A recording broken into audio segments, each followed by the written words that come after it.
Yak Gadget, made in America, based outside of Nashville, Tennessee.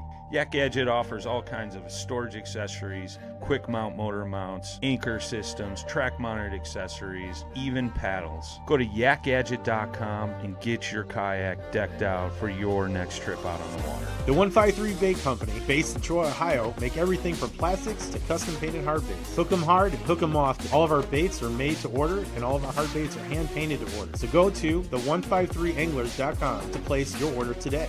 This segment is brought to you by Jig Masters. Step up your game with high-quality performance jigs, spinner baits, buzz baits, and more from jigmasters.com. And always, when in doubt, get the jig out. You're listening to Bass Fishing for Noobs on the Paddle and Fin podcast with your hosts Ryan Milford and Sean Lavery.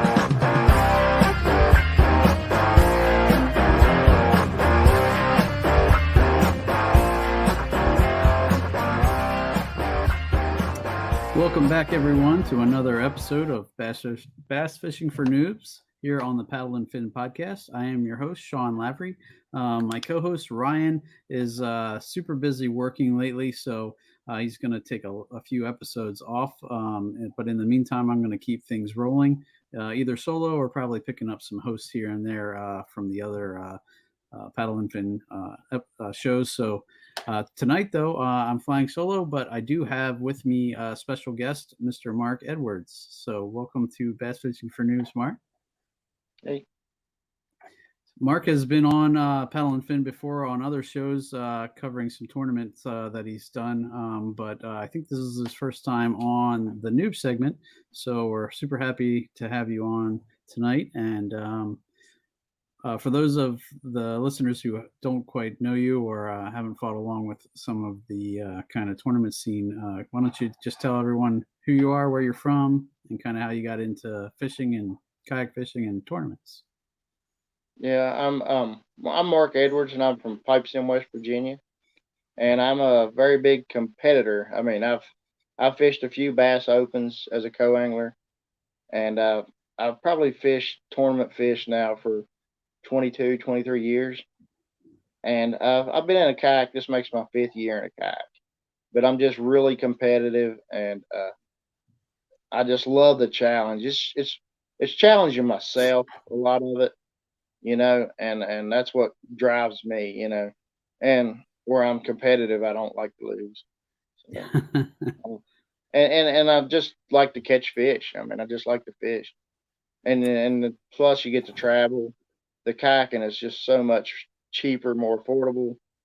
And then where you can do these national tournaments, you actually got a chance to, you know, pay for it a little bit, you know, make a little bit of bank. You know. There you go. So I know you've actually had quite a bit of past success. Do you want to cover any of that? Like some of the, I see a big check behind you. That's always a good sign. Yeah, so. I finished, I can't remember, I was maybe 2 years ago at Lake Anna, KBF trail event. I finished second. And Casey, my friend Casey, he beat me by a half inch. Were you guys fishing together? No. We talked before the tournament, but actually Casey, he's from Virginia, and he actually had his own trail that you know, went along with the KBF. You know, they hosted it. Okay. And he didn't sign up for his own trail, and I signed up for it, and I happened to win it, and then finish second behind him in the KBF event. Well, that's not a bad little weekend, you know. Yeah, that was pretty good weekend. And then I finished second last year at the Bassmaster Classic at the first Bassmaster kayak event, which was unreal to be on the stage, and just it was super awesome because I was leading when it went offline and stuff, and we had to wait, like it seemed 2 days. I'm not sure how long it was before they announced it. You know, when I was a little nervous about how far I'd actually dropped because I knew the last hour I didn't catch one. But It was just amazing, you know, to be at the Classic and on the stage, you know. Yeah, it's the kind of thing you dream of, right? And that's kind of why you do what you do. Know, they're actually having, you know, another tournament at the Classic, but they're calling it the Kayak Classic. And it's a big payout. It's a really, really big payout. If everybody signs up that qualified, looking at $50,000. So, which, not everybody's going to sign up, but it's still Right. going to be a really good payout. And the deal is we have 3 days of practice, just a lot like the classic guys, there's an off practice limit. And so it's pretty neat. And it's called Possum Kingdom Lake somewhere in Texas. Okay. I'm really excited. That sounds I awesome. would Maybe rather it been a spring event. I mean, me personally, because I do well in the spring when the fish move shallow, or pre-spawn is probably, is where I've had my most success at anyway, is when they move up. so good Because timing on I that just one know then. what they're doing, or, I think I do anyway. Right. Yeah, I think once our sport starts, kayak angling starts getting up there with the payouts like the big boat guys, it's only gonna bring bigger and better things, So, and it's good to see the numbers approaching that kind of territory. And I'm Yeah, sure. and the more attention we get, it seems like the bass is new, but it seems like it also brought a lot of new kayak anglers. They've Right. seen it. And that's the same. I think Hobie actually, Hobie's they've been around for a long time, but this is only their second year really with the trail. I think the whole series, and it seems like every trail this year is having really good turnouts, which is great. It's Yep. really it's more opportunity for us. The more trails, more R- opportunity for the anglers to cash a check.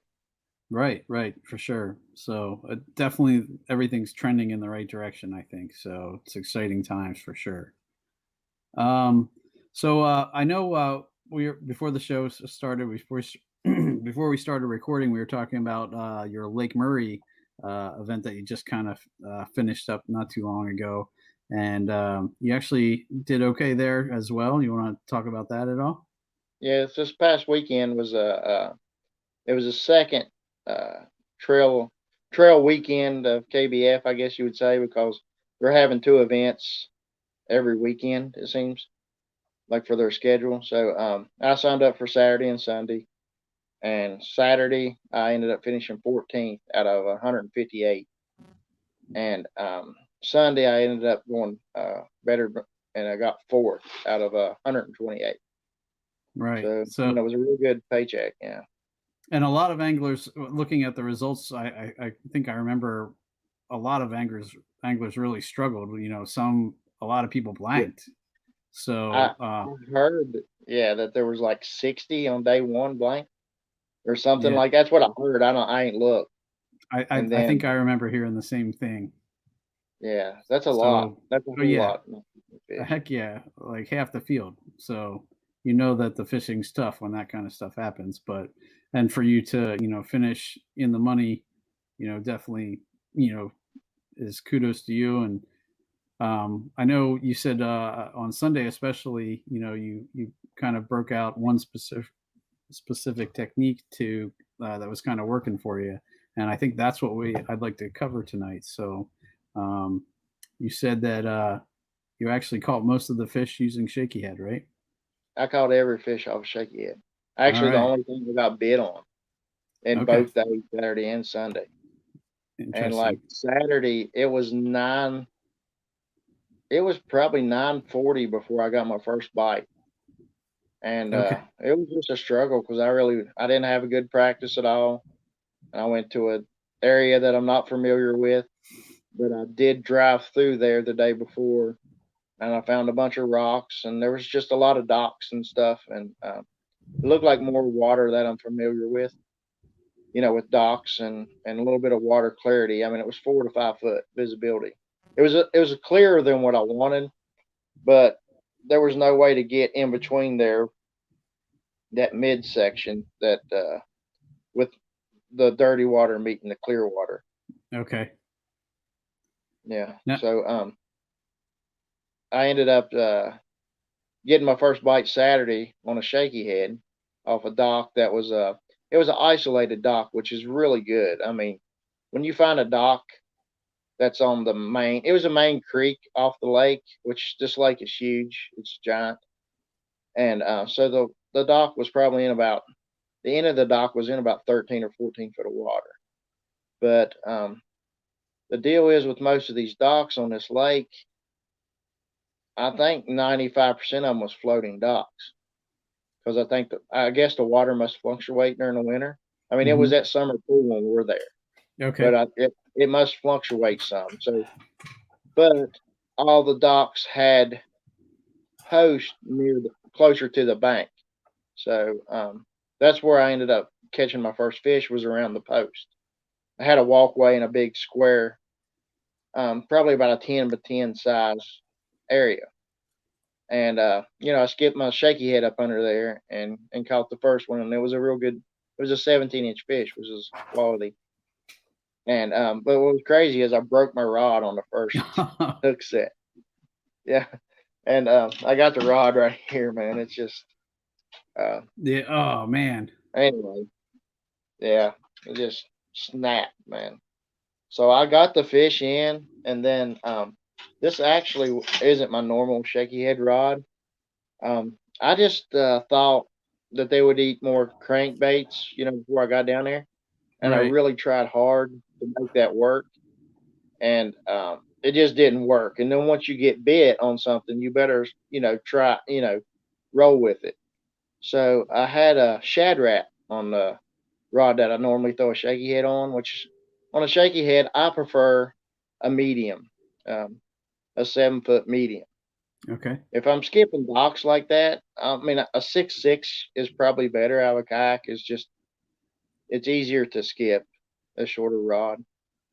And, but anyhow, my 6.6 broke and I tied it on to my 7 foot medium. But I didn't realize I had 10-pound line on it. I always Okay. use a braid to fluoro leader, Okay.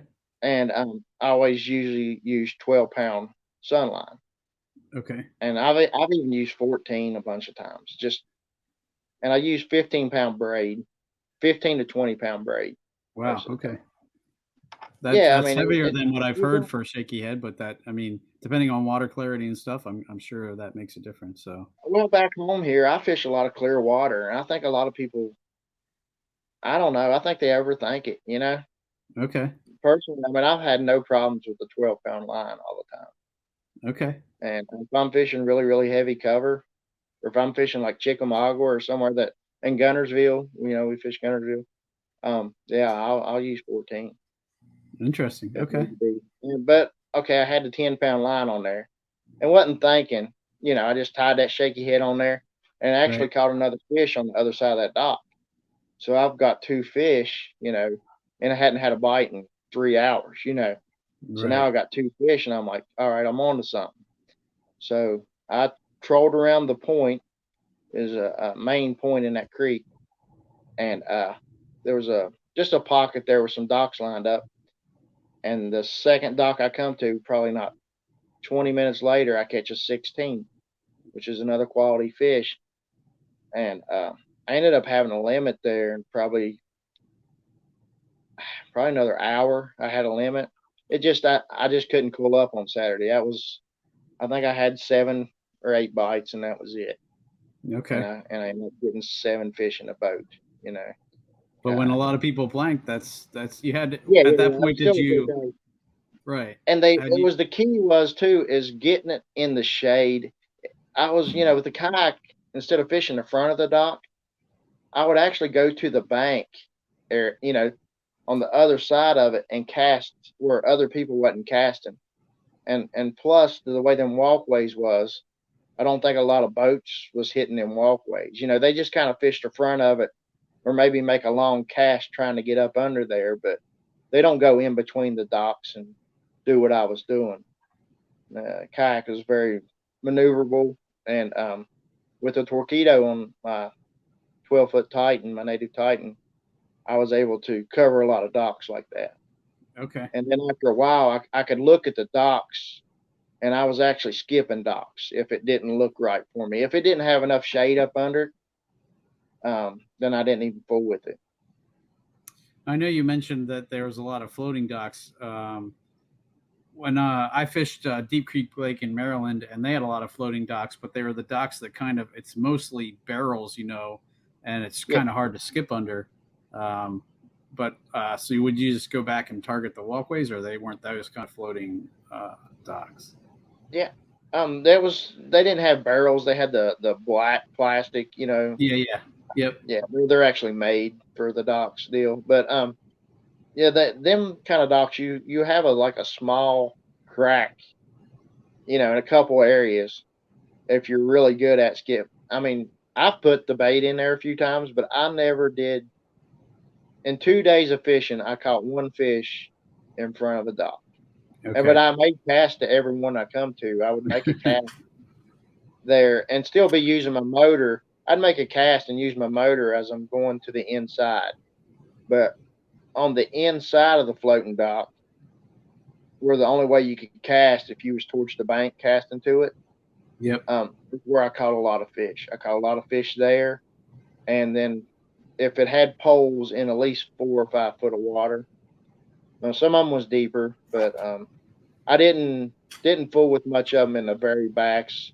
Some of the areas was really shallow flats, and I fished some of it, but I just never had no luck. It seemed like, and the creek I chose, I mean, I don't even know the name of it actually, but it had steeper banks. It's like back home. I fished Smith Mountain Lake some, and you'll have a steep bank and a flat bank, Right. and the deal was the shade, and getting your, like, for some, I mean, I threw a Cinco some, and they didn't want a Cinco. They just wanted that shaky head on the bottom. And Interesting. pretty much, yeah. I mean, a lot of times, you just pick up your shaky head, and move it. But this deal was you cast it up under, and I'd leave it slack line and let it float, fall straight to the bottom. And then I would sit there and wiggle my line, but you're actually not moving the bait. You know what I'm saying? You're just You're imparting a little actually just like action. Yeah, yeah. And so the worm's just shaking down there. Right. And I always use a Zoom trick worm. I mean, or Yum finesse worm. They're all kind of the same. A 6.5 inch finesse worm. Okay. So which a lot of people, I used to hate a shaky head on the home lake because when I used to fish bass boat tournaments, everybody threw a shaky head. So I'm the kind of person is everybody's throwing it. I don't want to throw it. I want to do something a little different. Right. But everybody back home here would throw a 4-inch worm, real small, because it was just, if you got 5 keepers, you got to check. It was really tough fishing. But now I've gotten the hang of just throwing the bigger worm, 6.5, 7-inch worm, and a Zoom mag shaky worm. It's also really, really good. Okay. And I think you mentioned you use a slightly larger shaky head than some people would, a hook anyway, on your shaky head. Yeah, So. it's the hook. Here's the shaky head that I use, if you can see it, but it's got a 5-aught hook in it, which is unusual. But I always throw, like, 95% of the time I throw an 1/8 ounce. And two, the way this shaky head is made, the eyelets crossways like this, and it probably gets hung up in brush a little bit more than if it was if it was turned like the hook was. Yep. But I think, and it's got a flat spot here. But like when I barely pull on it, it raises up like this. You know what I'm saying? Right. Then I tap it. And with the long worm, it'll be out here, just barely flicking. And then when the fish picked it up this weekend, they just picked it up and didn't move. I mean, so they were really, really finicky. So the only way you knew they were there is to just pick up on it a little bit, and then if you felt anything, then that's when you set the hook, or watching for line movement, or. No, I always felt them. I don't. Okay. I don't do line movement. I always feel. When I get ready to move the bait and actually pull it, you just lift up and start to pull, and then you can kind of tell if a fish has got it. But I did lose several fish because I think it was just a finicky biting, because I had one just nibble like a bluegill. You know how a bluegill will tap, tap, tap. Yep. Yeah, but it was nice weather Saturday and Sunday. I think Saturday started out at 45, in the morning, but it got up to 75. Wow. Afternoon. It was afternoon before it warmed up. Right. And I never caught a non-keeper. I mean, the smallest fish that I put on the board was 13 3/4. Okay. And I'm finesse fishing, and a lot of people's like, you're finesse fishing, you're dink fishing. You know what I'm saying? But Right. actually, I've won a lot of money on that shaky head. They have the big bass tour deal.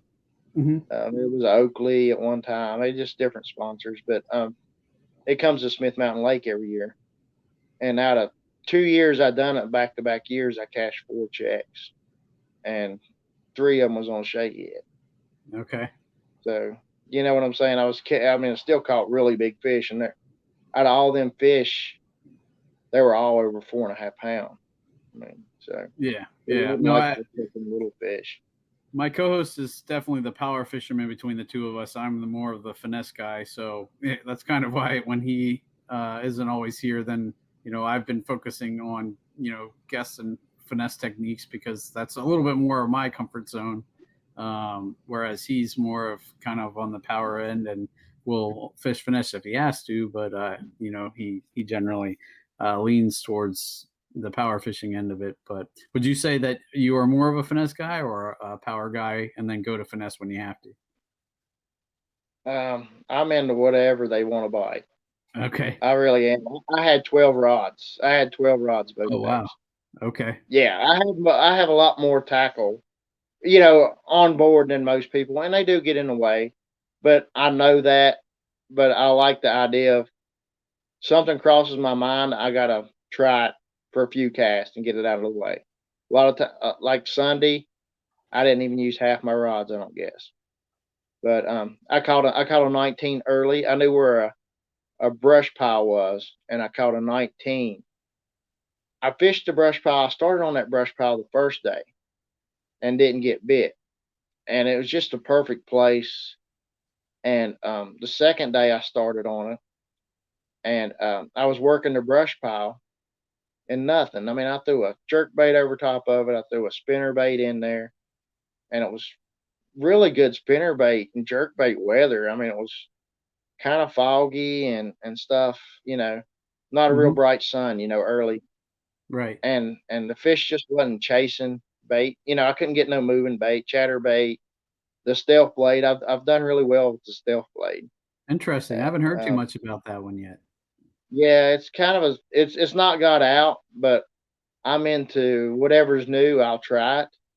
And at Gunnersville at the national championship, the first day I blew it. Like you can't win it the first day, but you can lose it.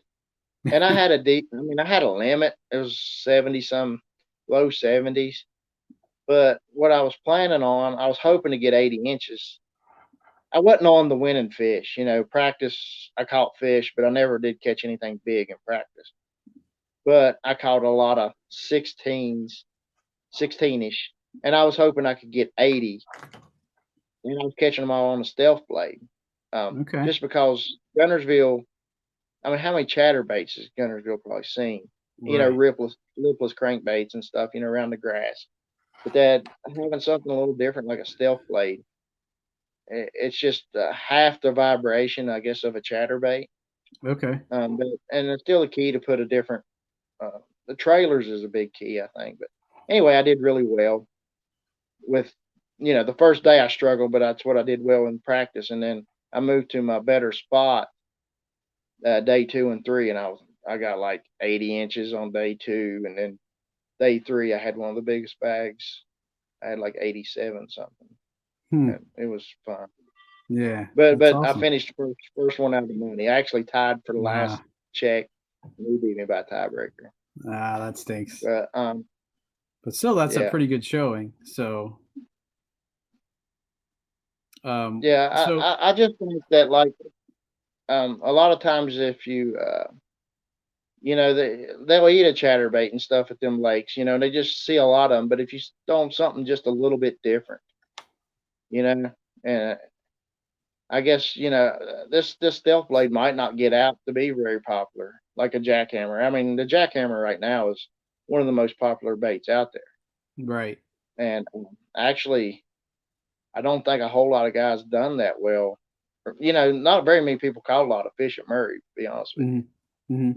But it was good looking water, and the time of year you think it should work, but it just didn't work for me. Anything moving didn't work for me. And And what for did you, some reason they had a lot of slime, like that green nasty slime. It gets in all the Yep. rivers. They Mhm. had that down there on their lake, and anything in the water, like tree branches and stuff, had slime on it. So you couldn't take a crankbait around riprap. It 'Cause would it would get just slime on it. gather that. Yep. Yeah, Yep. yeah, yeah. So yeah, that made it tough, like far as moving baits and stuff. Okay. And did you start out with thinking you were going to throw a shaky head, or you saw something particular that No, made you my think this? shaky head's my go-to. I've caught more fish on a shaky head than anything. It's Okay. kind of my go-to if they're not doing anything else. Gotcha. But no, I mean cranking was my thing. I really thought cranking was going to be the deal, but because of reaction strike, I was really thinking it was more that they would be not really active, but like a crankbait. A crankbait's a little different, I think, than a chatterbait, or as far as our spinnerbait. Like they're really feeding is when they'll eat a spinnerbait or a chatterbait, but a crankbait will actually get more of a reaction. You Okay. know, Yeah. because here at home we have a lot of small waters, and when we do a monthly, there's only one lake that actually wins every month in West Virginia, and it's maybe 200 acres. And this Okay. past year with COVID and stuff, it got hammered. I mean, Oh yeah. absolutely insane. Yep. It's unbelievable. It looked like a pay lake, like a catfish tournament pay lake or something. But I still caught fish there, just more using reaction baits that no other people wasn't using. Right. Right. Yeah. Now, do you tend to shoot shallow? I know you said you like the springtime because that's when they move up shallow, and you feel a little more Yeah, comfortable with that. I Um, prefer shallow, but with a shaky head is really is structure fishing. Like even a dock's actually structure. You know what I'm saying? right. And Yep. and you can really think, every dock almost has a fish on it. Where I would think that in my head that's confidence is a key in fishing. And then like Sunday, I kind of got really confident. It was 9:30 before I got my second bite. I had a 19 at 7, and then it was 9:30 before I got my second bite. I went around. The key was like I started where the sun would be shining, like it'd be on the north side Hmm. bank of docks, and I caught a 19. Of course, the sun wasn't up yet, but I went around the main point and I started fishing the south side bank, which it was that steep sided bank, but it was a long ways. It was like a half mile, and there was like 30 docks down through it. You know what I'm saying? And it looked really good, but only Right. one dock actually had good brush on it. But anyway, I've never seen that before. I never been there before. I fished the same ramp, but I fished the other side of the creek just because I kind of thought I didn't leave anything on the other side. You know what I'm saying? Not Right. that I mean, I'm sure there's a lot of fish still under the docks over there, but I just said I will fish these docks on this side of the creek second day. Right. Well, what I realized was halfway through the morning, 9:30, I was at about the end of that section, and I caught this fish was on the front of the dock in probably about 15 foot of water. It was a deep dock, and it was just a 14 incher, 14 something. But then, I got to realizing I was like, none of these docks has got shade on them yet, and the sun just had come out. The sun was out 9, and the other side of that bay had the sun on it. And I said, let me go try them docks. Well, I did, and then a bass boat. They had a big tournament down there, and anyway, they were doing the same thing I was doing. They were fishing docks too. So we was kind of sharing water, and they caught one behind me, and they were throwing a drop shot. Okay. And anyhow, I caught a couple on that bank, that the sun was hitting. But there was only a few docks there. So, I had to go around to the net around that point, and the next side was a shady side again. Well, then I don't get bit for another hour. So, it's all registering, I got to be where the sunlight is, and the more sunlight has more shade, and it positions the fish right, in a smaller area. And then where they wasn't moving, much to grab a bait, if they're in a small area there and you cast it there and leave your bait and sitting there shaking it, you're kind of teasing them, and Right. because the wind got up 15, 20 mile an hour. It got rough. Okay.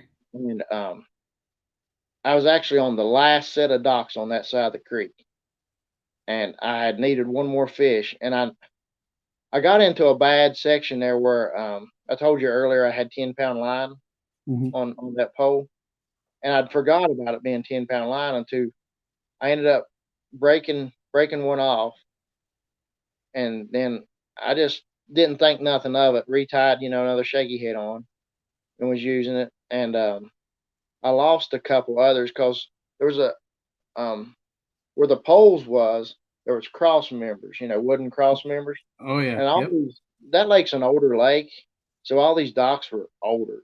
So all these wooden cross members had a lot of rugged wood. So what was happening is my line was digging into that wood while they were going the opposite direction.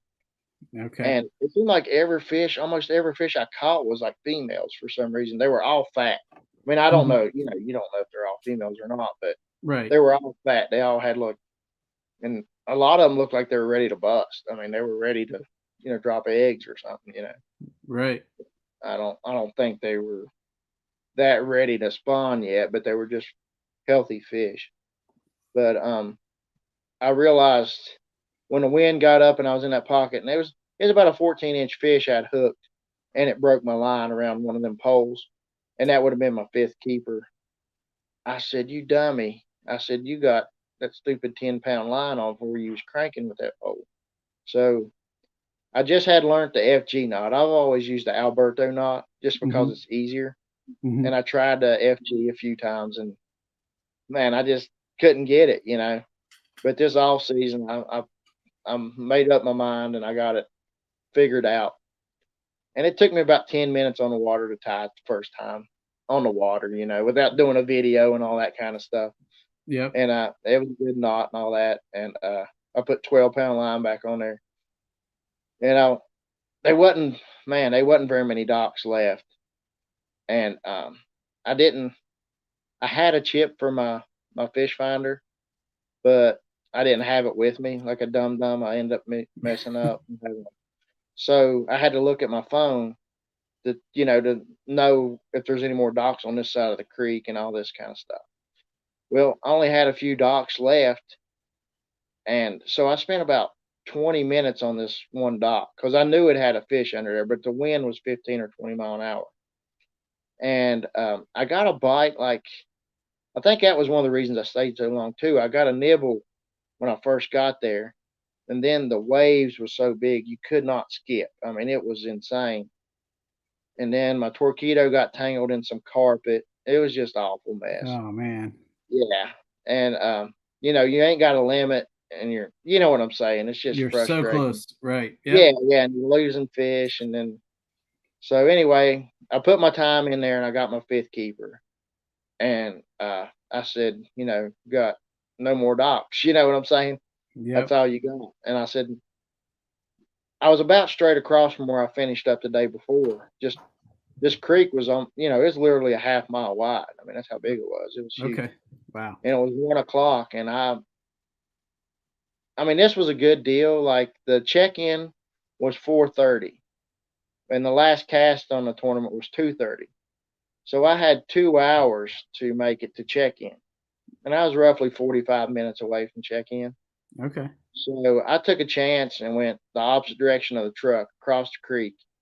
Took me 25 minutes to get across there, like 4 mile an hour. And dude, I mean, the natives, they have their scupper plugs are really big. Every kayak's designed a little different stuff. Right. And man, dude, it was 15, 20-mile-an-hour winds. I was going right into it. And the other side too, see, the way the wind was blowing, it was more protected too. Once I got to the other side, I wouldn't have to deal with that. But a few times I had to stop going across and drain my scupper plugs. I mean, that's how much water was coming in. It was crazy. Wow. Oh my gosh. But so I got to the other side. It was like 125, and I haven't looked at my timestamps, but within 15 minutes there, I cooled up twice, over 6 inches, I think, cool. And The and spot just you like were working the day before. yeah. Okay. And Wow. yeah, because I when I went across, I still wasn't exactly sure, if I'd fished these docks. And then I happened to look at one, and I'm like, yeah, I remember. And it was crazy. It was back to back docks. I caught a 18 and 3/4 and a 17 or something, Wow. and they were really healthy fish. And I knew I was close to a dock that I'd had a bite on the day before, and it was just more like a nibble, and I never got a hook in it. Mhm. So I went to that dock real fast and caught 2 fish there. The first one was probably the smallest fish I caught all weekend. It was probably 12 and a half or 13. I mean, I just took it off and threw it back because it didn't help. And I tossed back up under there, and I caught a 15, which it didn't help at the time.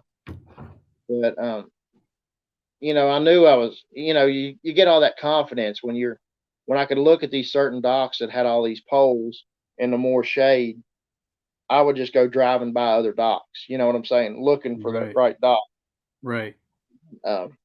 So When you I bailed out of there, and I knew there was another dock that I'd messed up on the day before. And I think I do that a lot with my bass boat. I do way better on my kayak than a bass boat, because the bass boat, I got a 36-volt trolling motor, and I'm wide open. And half the time, there's a fish in this area, and here I come, and I'm probably you're burning scaring right them out. by You know what I'm saying? it. Yeah. And I get too close, then I'm backing up and all that and scare them.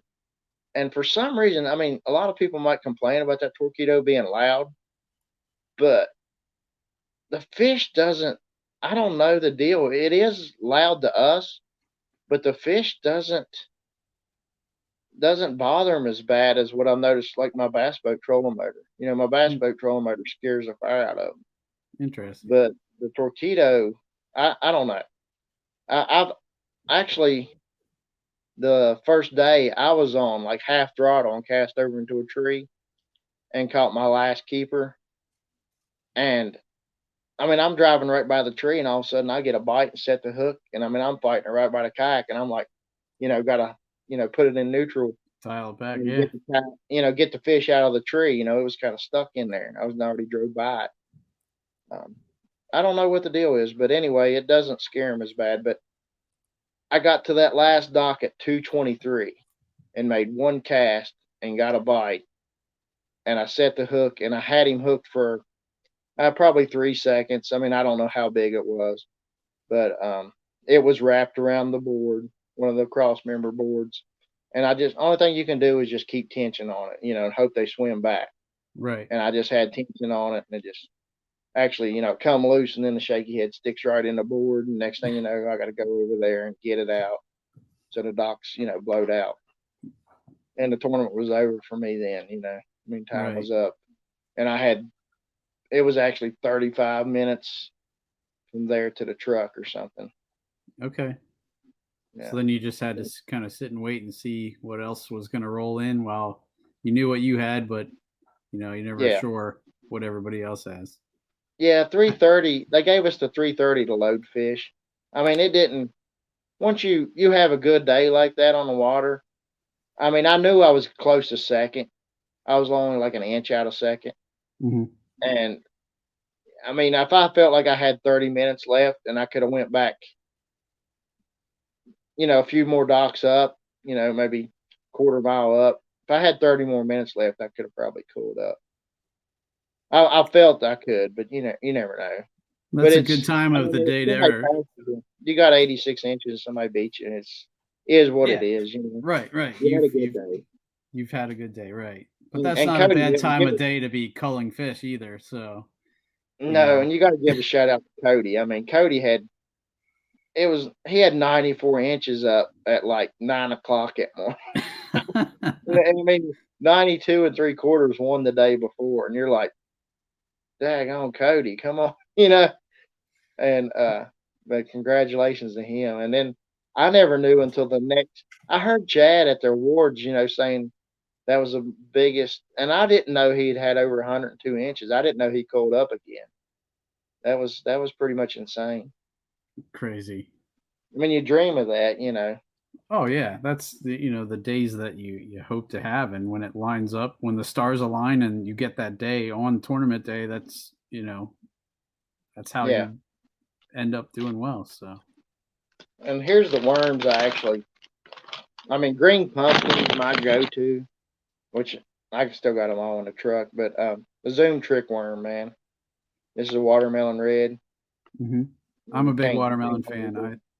I love watermelon as a color, man. That is killer up by me I'm a too. big green pumpkin. I'm all green pumpkin. Okay. But the key is too with these shaky heads, this is a little pointy, from the factory, and you take it and bite a little piece off, just make it. I can't. Where's the daggone camera at? There it is. There you go. Yeah, that thing's weird. But anyway, it's flat up here, so whenever you got the screw lock, that flat, it's easier to get it started on there. This has got paint on it. This thing's brand new here. But like a lot of people don't like these screw locks, but I mean, I don't know if you know Casey Reed, but he's a big shaky head fisherman too. Okay. And he is doing very well. But screw it up on there. Then key is getting the worm straight. You know what I'm saying? You want the thing straight, so right there. You pretty much straight, and then I always tuck it up. To expose it. Yep. Yeah, pretty much like that. Okay. But you want it like straight. And the zoom here, it doesn't float up. I really want to try like some Z-Man, that floats, because actually my next to go to, and it's actually considered, I guess, a shaky head would be the big TRD, the 4-inch TRD. Yep. And a Picasso, which I meant to have it here, but I didn't bring it. But Picasso makes a horse head. I don't know if you ever heard of it. I've heard of Picasso. I don't know that I've heard of the horse head though. Yeah, I wish I'd have brought it in here. But anyway, the Z-Man don't go up on these screw locks. You know what I'm saying? Oh yeah. Yep. You're going to have to go up on the shank here. Some kind of head that's got the shank. But the Z-Man will actually float. So like while this worm, I've studied it, and it doesn't actually float up too much. It's actually, the hook is actually laying on the bottom, but if you pull on it, it'll actually come up. But if you cast and leave it slack line, it'll all come down like this and be setting maybe a couple inches off the bottom. But the key is I'll sit there and shake it, and that little tail, the tail just sits there and barely moves a little bit while I'm sitting there shaking it. They just you're not trying to move the bait on the bottom. You're just trying to because the bite area is really small, and a lot of times, like even during the spawn, when you can't see the fish but they're spawning in an area. I've had a time in a tournament one time where I had a big fish come chasing my bait, and I knew it was on a bed. You know what I'm saying? I knew it went back there, but it was no visibility. And this is crazy. It was the last cast of the day. I was fishing on my buddy's boat, and we have to go. And I kept throwing a shaky head over in there, and I just kept shaking it like that because I knew it was like within a 2-foot area about where that bed was.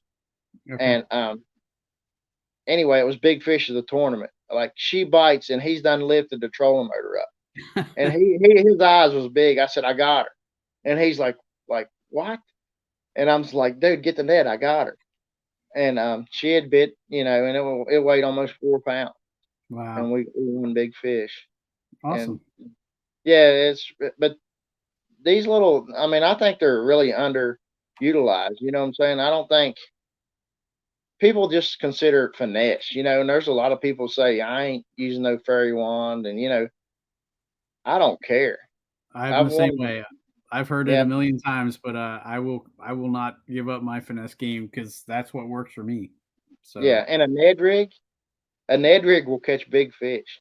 mhm, I mean, I've won big fish in our local club tournament several times off a Ned rig. absolutely, I totally agree.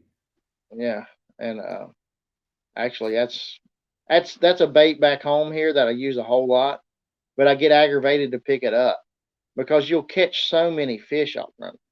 I mean, Right, you'll catch fish all day. It's like every other cast you get a bite. But then, the big ones are far and few between. But right. there's times when it will, and it's really good, and it's considered, just a miniature shaky head, really an Ed rig. Mhm. It's just a lead head with a little worm stands up. Now, when But you're fishing wind, like you were talking about, how do you keep it in one spot with the wind? Like, is that a struggle? I know when I throw later presentations in wind like that, I have a lot of trouble, keeping it where it is, and then also not having a huge bow in my line, so I actually know when I'm getting a bite. What do you kind of do for that? well, that was a key too, where I fished at one dock for a while when the wind was really, because that wind was really bad for maybe 45 minutes or a little longer.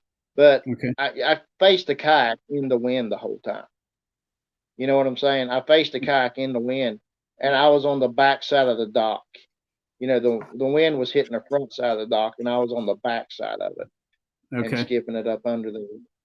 And I was fortunate enough that a lot of these docks, the on the wooden poles, they were actually 2 foot of air in between the water and the dock. You know what I'm saying? So Yep. you didn't really have to skip it. You could get a little air up under to get up under. You Gotcha. know what I'm saying? Because you Yep. could not skip with that wind like that because the water's got to be kind of flat for you to actually skip any kind of bait. Right. If it's going to hit a wave, it's going to die right there every time. So. Yeah. But I listen to a lot of podcasts and a lot of, I mean, now I'm doing the Bass University thing, and you're always learning. That's the thing about fishing. I mean, even though I've done it for a long, long time, I'm always learning. And thrift, I mean, it's nice to know when you hear somebody like thrift doing the same thing that you've been doing and you didn't know it. You know what I'm saying? Right. But thrift also has some videos out um, about the shaky head and how much he uses it and how much he's won a lot of money on it. And Brian New, I don't know if you heard of Brian New, but he just won the Elite Series, and he was like the co-angler. I mean, dude, he was awesome co-angler for years, like 10 years. He was the best co-angler on the tour. I mean, he would actually have more weight than most boaters, Right. but and he will tell you, I mean, most of his fish come on shaky head. I think Yeah, when you're a co-angler, you're fishing from the back of the boat. A lot of times, that is, when maybe you're doing something slightly different than the guy up front. That might be a good go-to presentation. yeah, and the thing is, like a lot of guys, they're looking for that big bite. They want to throw a jig, all day and get 5 big bites, which in reality, that's nice wishful thinking. And I love a jig, and I catch fish on a jig.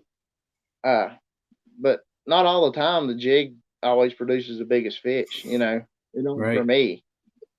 I mean, it does. I mean, at times, you catch bigger fish on it, but um, the key is with this kayak fishing, in a tournament is you got to have 5 keepers. Right. Pretty much, you got to have 5 if you want to catch a check. And if you was in a boat, a weigh tournament, with weight, you could Hmm. have 3 5-pounders and have 15 pounds, still get a check. Right. But you can have 3 20-inchers and get a check, with a 5 bass limit deal. I mean, unless they're not biting, Yeah. there's Yeah. going to be several There's a guys time with and limits. place, but yeah, You you're know, right. yeah. So one of my big deals is getting 5 fish. I get 5 fish, and then you actually fish better. You know what I'm saying? You fish more relaxed, Right. and because I mean Sunday I could have easily spun out because I lost 3 fish and broke 2 off. And that's pretty rough day. But I ended up catching I think 9 keepers that day. So, that and all in all, that's a good day when you consider 9:30 only had 2 bites by 9:30. Right. And And when you look at the once I rest of figured the out field and sun see what they deal, did. yeah, I figured out the sun deal. Like the north banks with the docks had more sun, and them docks just produced a lot better than the south side because the south side had more shade on them. Like even on the a couple of them, like I said, that one bank had a real steep bank. It was Hmm. shady the whole time. The next one around, it was actually a flat bank. But the deal was, I ended up catching 2 on that bank, but it still had pine trees. You know what I'm saying? With shade, and Yep. it just made more shade on that bank, and Right. it didn't position the fish as well. But there was only like 4 or 5 docks there, but there were 2 really good ones, and I caught a dock on each one, or caught a fish off each one. Well, it's got to be a good feeling too when you actually, figure out the puzzle. We've talked about this before on our show. When you put things together, when you catch one and you're able to say, or catch maybe 1 or 2, and then you're able to say what do these have in common, what's working, and then actually put together a pattern and be successful using that. I mean, that's got to be a good feeling too. You figured them out. You figured out the puzzle and you were able to roll with it, and you know that's got to Yeah. be rewarding. See, that bass boat had figured out the puzzle too, and they were running. I'd go around to the next pocket, and they'd run around to the next pocket, and we was Just all on the same leapfrogging each place. other. Yeah, and like I'm like, man, I can't pick up and go like y'all can. You know what I'm saying? And but they caught 2 or 3 fish right near me, but they caught them on a drop shot. So actually, I held a drop shot for I cast it the second most on Sunday. I mean, I fished it quite a bit actually, and then never got a nibble, never got a nibble. Hmm. But I seen them every time. I'd see them. They were running, getting a net, and I'm just shaking my head. You know what I'm saying? And they were fishing the front of the docks. I'm pretty sure. I'm not 100%, but they never went in between the docks like I was. Okay. So going in behind them, there'd be places where you could go Yeah, that they weren't throwing. So yeah. And the day before when I went in behind, there was a couple other kayakers, and they had fished that one bank, and I was like, you're fishing behind somebody, and you're like, ah. And I went in there, and I just looked at the one dock, and I said, I'm gonna go try that one dock. And even though he just had fished it, I mean, he just had fished it like 15, 20 minutes ago, and I went straight under there, and I skipped it way up under there, and and it was a 7. I think it was my biggest one Saturday. It was 17 and a quarter or something.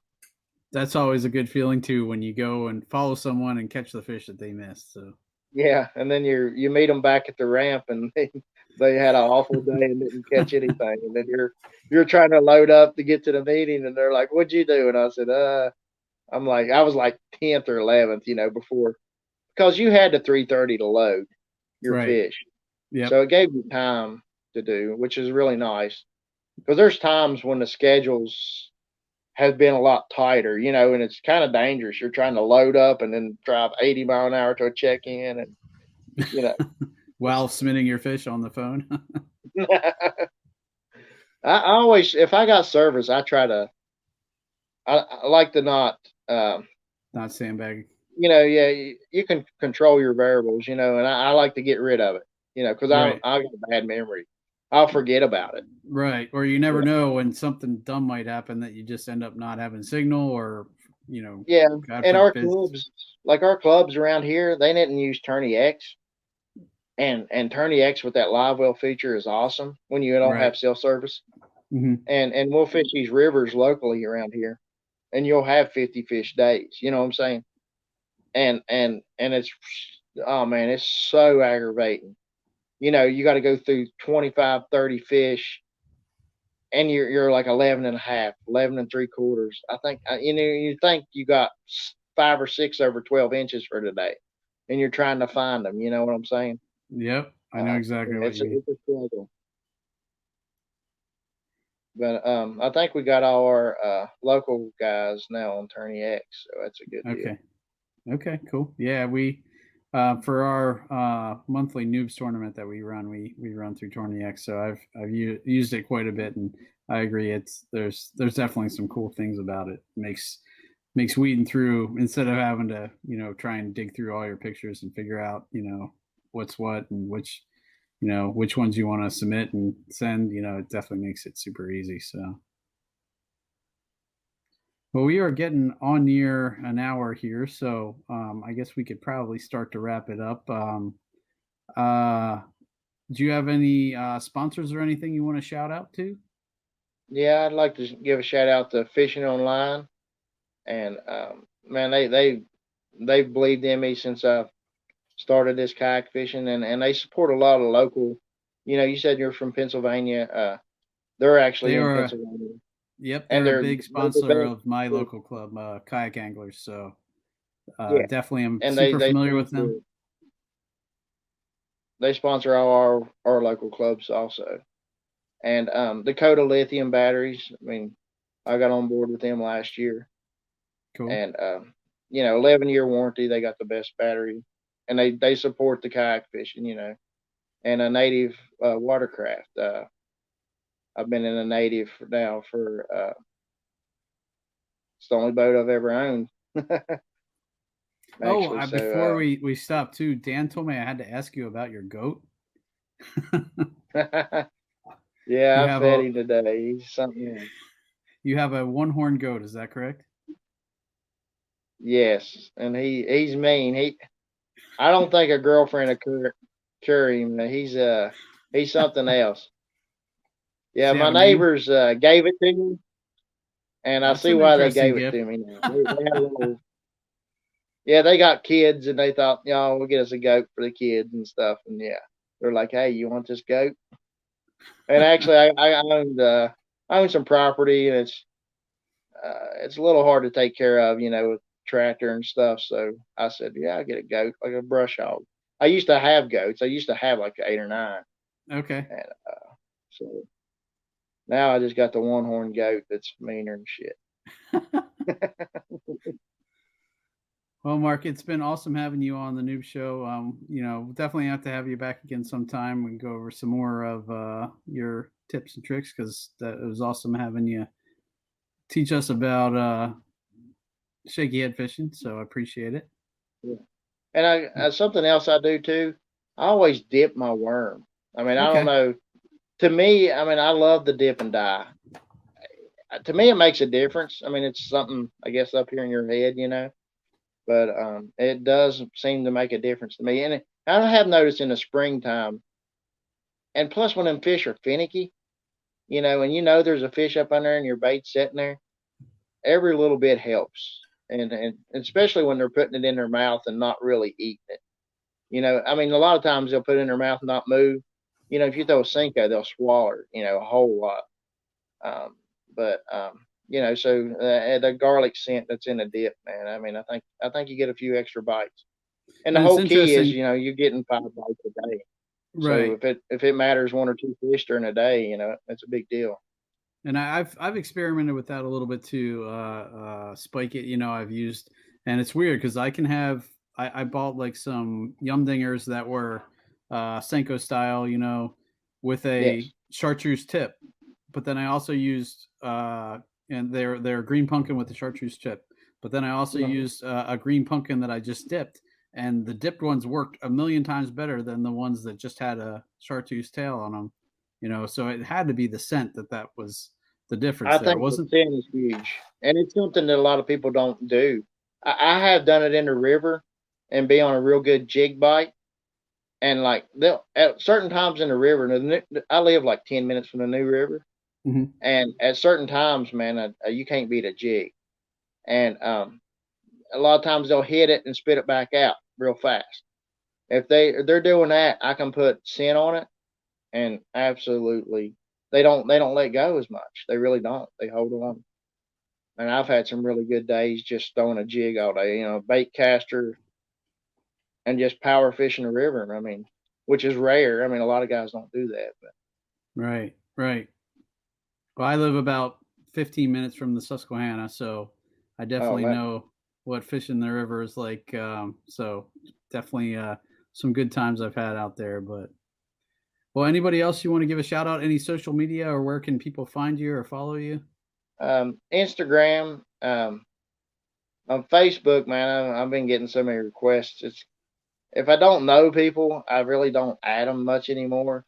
A lot of times you add these people, they'll send you a request, and you got a lot of people, in common, and then they want to, join this group, or I'm trying to sell this or something. But Right. Mark Edwards Fishing on Instagram, that's my fishing page.